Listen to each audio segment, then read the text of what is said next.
Chers amis, bienvenue à une autre chronique de M3A Santé et Spiritualité, un corps sain, dans un esprit sain, avec vous, votre serviteur Jacques-Niel Guillaume, pour les chroniques enrichissement matrimonial avant de dire oui. Aujourd'hui, nous allons focuser plus sur l'aspect avant de dire oui. Et pour débuter, nous allons débuter notre chronique du jour avec un petit texte que nous trouvons dans le livre de Matthieu au chapitre 7, versets 1 à 5.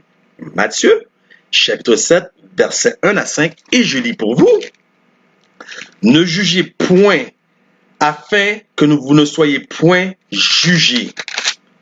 Car on vous jugera du jugement dont vous jugez, et l'on vous mesurera avec la mesure dont vous mesurez.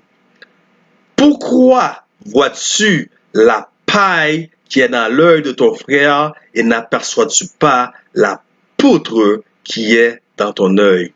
Ou comment peux-tu dire à ton frère, laisse-moi ôter une paille de ton œil, toi qui as une poutre dans ton œil? Hypocrite, ôte premièrement la poutre qui est dans ton œil, et alors tu verras comment ôter la paille qui est dans l'œil de ton frère. Bien-aimé, il y avait un monsieur qui travaillait dans une compagnie de palettes. Il faisait la réparation et la fabrication de palettes. Et ce faisant, un soir, alors qu'il travaillait, il y a de la poussière de bois qui est rentrée dans son œil. Puis il s'est mis à frotter son œil, afin de faire partir cette poussière de bois. Son superviseur qui passait par là, il a vu l'homme en train de se frotter les yeux. Il s'est rapidement dirigé en direction de cet homme. Rendu à côté de cet homme, il a vu l'œil de l'homme. Ayant vu l'œil de l'homme, il a pris panique. Il a paniqué. Il s'est dépêché d'aller chercher le directeur d'entrepôt. Le directeur d'entrepôt qui est allé sur les lieux voir l'état de l'œil de cet homme, voyant l'œil lui-même en question, il s'est pris de panique. Il a décidé d'amener l'homme à l'hôpital d'urgence. Rendu à l'hôpital, l'homme fut amené devant l'infirmière qui est au triage. L'infirmière, voyant l'état de l'œil de cet homme, est tombée dans un état de panique. Elle est partie d'urgence chercher le médecin de service. Voyez-vous, le superviseur, le gérant d'entrepôt, l'infirmière au triage, tous étaient pris de panique, tandis que cet homme avait une paix et une sérénité qui dépassent tout entendement humain. Donc l'infirmière est partie chercher le médecin de garde. Le médecin de garde, voyant l'œil de cet homme, l'état de l'œil de cet homme, est tombé dans un état de panique immense. Il a dit qu'il faut absolument appeler le chirurgien pratiquant. Encore une fois, une autre personne sur la panique, tandis que l'homme contaminé en question est dans une paix, dans une sérénité, une paix interne que personne ne peut enlever, une paix inébranlable. Tout le monde est dans un état de panique, tandis que lui, il est dans la paix totale. Alors le médecin de garde a décidé qu'il allait appeler le chirurgien. L'homme est toujours dans un état de paix inébranlable, jusqu'à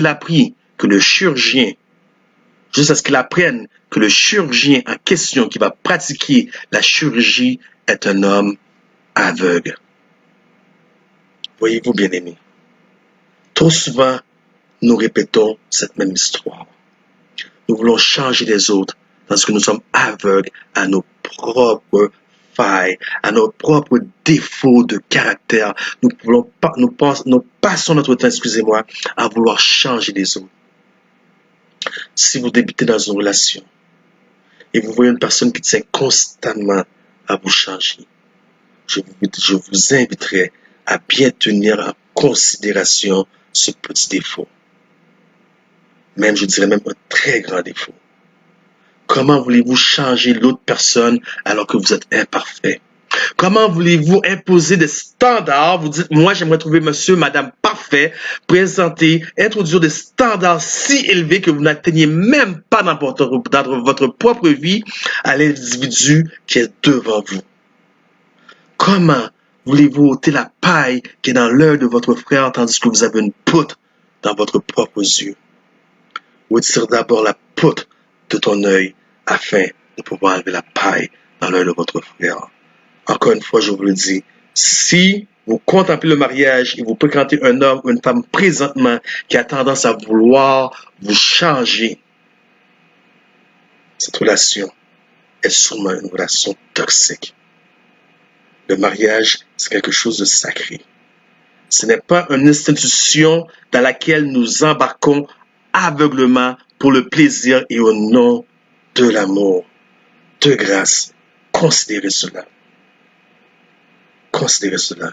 C'était votre serviteur Jacques-Néel Guillaume pour les chroniques de M3A, Santé et Spiritualité, un corps sain dans un esprit sain pour la rubrique Enrichissement matrimonial. Avant de dire oui, à la semaine prochaine, si Dieu le permet. Merci.